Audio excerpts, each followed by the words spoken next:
We all long for the simple days of childhood. That carefree memory of a world away from responsibilities and politics, where your only concern is finding something to do to pass the time.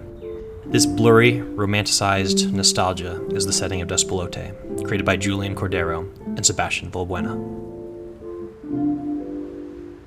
The game takes place in Quito, the capital of Ecuador, as the country is recovering from the 1998 economic crisis. During this time of political uncertainty, the people were united by their love for soccer as Ecuador attempted to qualify for the World Cup for the first time ever. You play as Julian, one of the game's co-creators, as he lives through this important time in Ecuador's history and explores the city around him.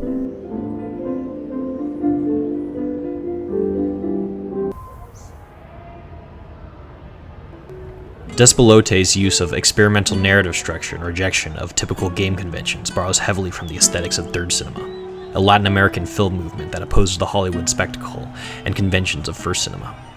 Third cinema films featured more personal, grassroots stories about people not typically depicted or are often ignored by the mainstream media. They're low budget, scrappy, and deeply personal, much like Despelote. Incidentally, your father in the game appears to be a third cinema director himself. Pero también era mucho menos película. Aquí estamos apuntándole a más cosas, a escenas más complicadas. Yo creo que además nos van a estar tener dos cámaras. Es una BL1. Encuentras. Claro, y le das al Quique una BL1 para que haga las tomas al hombro a ver qué te dice. No, él no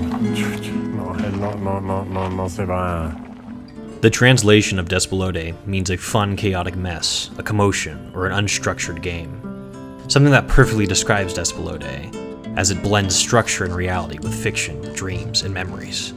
The world is made up of a collage of grainy photos from real-life objects and 2D drawings, making each location into a surreal scrapbook of photos and caricatures of familiar faces.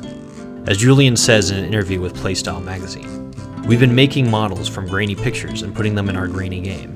We like this approach because it gives these places a nostalgic feel."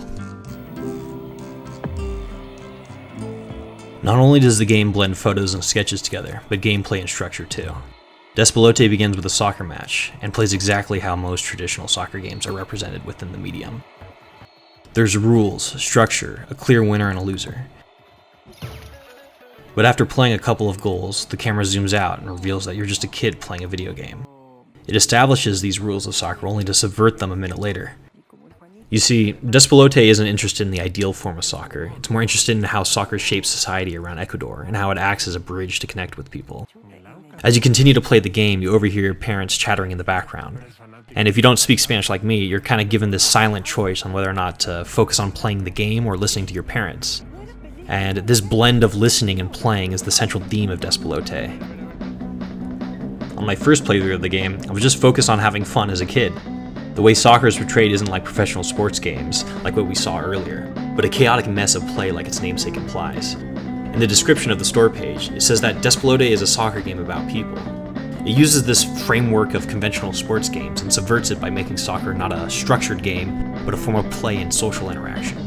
There's no rules, no winning or losing, it's just a way to interact with the world and pass the time as you make new friends or just annoy the townsfolk.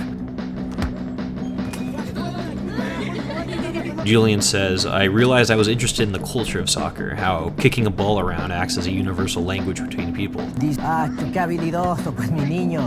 The game deliberately makes soccer the more fun gameplay choice to incentivize play over listening. You're too wrapped up in playing around to pay attention to the political drama that quietly looms in every corner, slowly being washed out by the overwhelming spirit and unity that soccer has brought to Ecuador." Pero, a ver, full gente, no creo que no lo acepten. No, sí, aceptan, loco. Además, es un pergamín está ahí, un brown. Bueno, dale. Siempre y cuando ustedes también ayuden a hacer fuerza para que Ecuador gane mañana. Vaya por allá. Les asustas a las palomas. Soccer brought hope to the people of Ecuador while they were suffering from the worst economic crisis their country has ever experienced. According to Louis I. Wacombe's research paper, inflation hit record highs and Ecuador's banking system collapsed. On the brink of hyperinflation, the government abandoned their currency, the sucre, and adopted the US dollar in January 2000.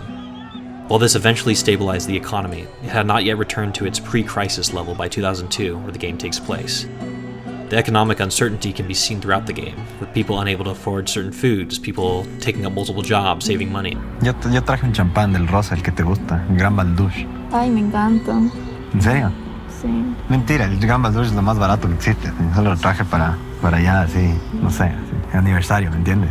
Ah, lo más barato. Pero en buen plan, o sea... Mi chocho, usted me tiene que devolver esa plata que le di porque 75 centavos por unos chochos. Yo no sé qué es lo que está pasando en este país, una carestía, pero una cosa terrible. No, pues no diga eso. Si a mí me toca hasta bajarme, si estoy apretándome para poder sobrevivir. Apretando. Siempre hay excusas, ¿no? Ecuador making the qualifiers represented more than just winning. It represented hope that the country would beat this economic uncertainty. The people of Ecuador have always looked up to its athletes as heroes. In 1995, it was the speedwalking champion Jefferson Perez who brought back Ecuador's first ever Olympic gold. A statue was even erected in his honor. Now with their team getting closer and closer to qualifying for the 2002 World Cup, soccer is Ecuador's newest obsession. The turning point of this game is in the middle, during one of my favorite sections. It's the first and only time you play an actual game of soccer as Julian. The tension builds as you walk up to the field. The coach tells the team that they're no longer children, but men. There's talent scouts in the stands watching them. When the match starts, the music becomes almost ethereal. The game for the first time presents a real challenge, a goal, a clear goal. And while you're scoring points and listening to the crowd cheer, you start to feel like the players in all those FIFA games you were playing earlier. Julian says when you play a game like FIFA, you embody the superstar players who are supposed to represent soccer in its ideal form. And in this moment, you really do feel like you're playing soccer in its ideal form. This nostalgic music swells and intensifies before suddenly crashing, breaking the illusion as you're pushed from behind, and a small fight breaks out as Julian lies on the floor. It's not explicitly said, but Julian suffers an injury here, and with that, those dreams of going pro slowly begin to fade. Ecuador also loses their first qualifying match, putting them at risk of being eliminated. Julian turns to video games as an escape. He imagines himself as the star player in the game, winning the World Cup for Ecuador. And when the match ends, the game doesn't stop. You keep playing as you shake your opponent's hands and walk out into the stadium, into the parking lot. You wander around the map, slowly realizing that this level is your hometown and you're bringing back the cup to your own house. These dream sequences are present throughout the game, blending reality and fiction. From here on out, the game starts to collapse in on itself like a fading memory. The climax of the game isn't a big boss fight or a difficult final level. Instead, it's a walk through an empty park. This is the moment Ecuador qualifies for the World Cup. Julian breaks the fourth wall here and talks about how the game blends memory, fiction, and reality together. He says how he made himself older in the game because he was too young to remember it all at the time, even though he wished he could. He explains how the game is a recapturing of the feelings of the time rather than a linear narrative, an autobiography, or even a documentary. It's an experience wholly unique to games as a medium, capturing a specific moment in time. However, when Ecuador finally qualifies, Julian admits that there's no real way to capture the moment in the game enough to do it justice, so he shows the unedited raw footage of the event. In a game that blends reality and fiction, this is the one moment of unfiltered clarity.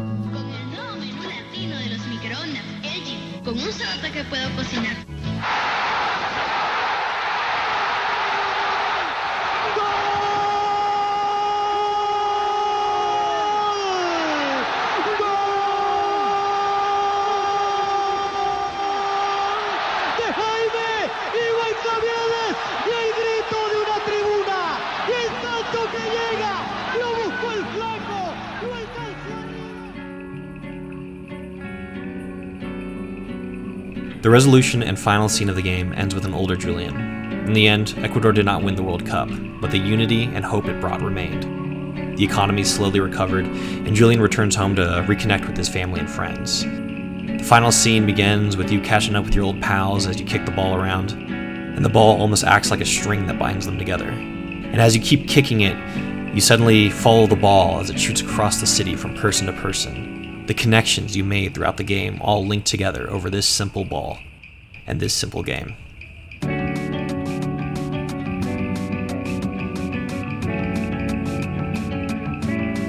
Despelote is a soccer game about people.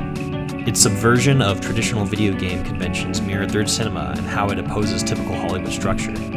By centering on a personal, non-linear, surrealist story, it offers a look into the perspective of a soccer-obsessed kid in Ecuador, something that's never really been represented in a game before. It uses these third cinema aesthetics to capture a unique perspective and place in time, making it a truly special experience.